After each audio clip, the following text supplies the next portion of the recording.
sometimes the smallest change of perspective can actually be the biggest change in your life. For me, one of those moments was 7th grade geography class. Mrs. Thompson got out a globe and she said, every once in a while though, the moon will perfectly align in between the Earth and the sun, creating what's called a total solar eclipse.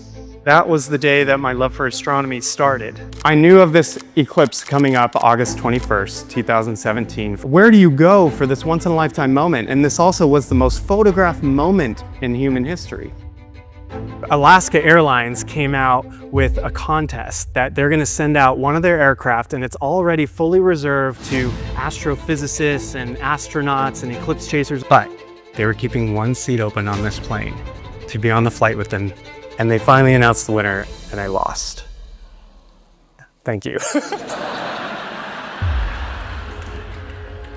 I'm like 1,000 miles away. Now there's only a few days left before the eclipse, something I've been looking forward to my whole life. I'm gonna look at all the commercial flights around the country, hundreds of flights for the morning of the eclipse. There was one flight on Southwest Airlines that was going from Portland, Oregon to St. Louis, Missouri. There was literally one seat left on the flight.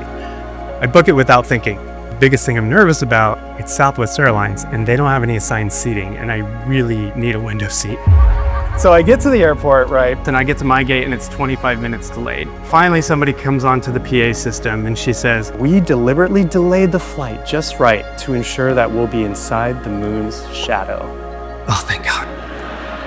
I got all my camera gear out of my bags and I introduced myself to them. They said, those are your photographs? I said, yeah, and you were supposed to be on that flight, but you're on ours instead, and you flew across the country to be on this flight to take photos of this? Yeah, but I'm in Group C, and I really need a window seat. I'm the first one on the plane. It's like, pick a seat, any seat. So now I just start thinking, I might as well ask for more, right? Why not? Is there any way you could kind of turn the plane around? So we ended up climbing up another 4,000 feet to do wider turns, and he ended up turning the plane around 5 different times. It's like, are you kidding me? This has actually become the private jet I always dreamed of. Jon Carmichael. He took over 1,200 photos in just 2 minutes. And I want to go ahead and take a look at that Jon Carmichael photo again from 2017. This has been called one of history's most amazing photos. But I had no idea people would be so moved by this. I mean, people were reaching out to me, total strangers, emailing me, telling me that they were moved by it for some reason. People were sharing their own eclipse stories of them going out of their way to witness totality. You see, over the years, I've come to realize that it's actually curiosity more than anything else that made all this happen. That day in geography class, this small spark of curiosity that ignited in me. And because I made the decision to pursue that, over the next 20 years, it became so bright and powerful that I was willing to do whatever it took to see the moon's shadow from the sky.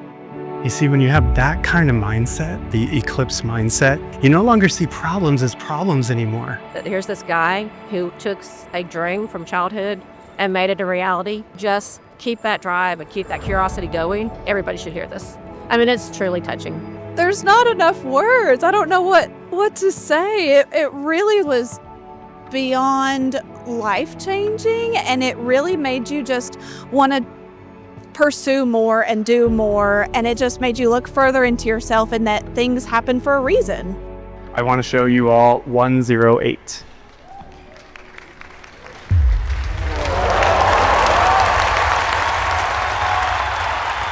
When you follow that curiosity, it could lead you on this domino path, on this new path you never even knew existed. You know, when you create this culture of curiosity in the workplace, then that's where the greatest creativity and innovations are born. So you might not see the impact you're making, but it's there, I'm telling you. Zoom out, see the big picture, realize you're part of something so much larger and more important than you realize. This was all thanks to the silent heroes on the airplane that day. It was just amazing, this incredible teamwork that just got ignited instantly because they all felt like they were part of something. Not just individuals, we're not first, second, third, weekend shift, we're all one. I would say, especially nowadays, I think it's huge. You know, there's so much division, and it was one of the things that I really felt like he hit on was, you know, how we're all one. And even for a big company like Siemens, we're all in this together. We all have our part to play. We all can be successful in our own way and follow our passions and don't put those glass ceilings on ourselves. Put it this way, by the end of his speech, I was in tears.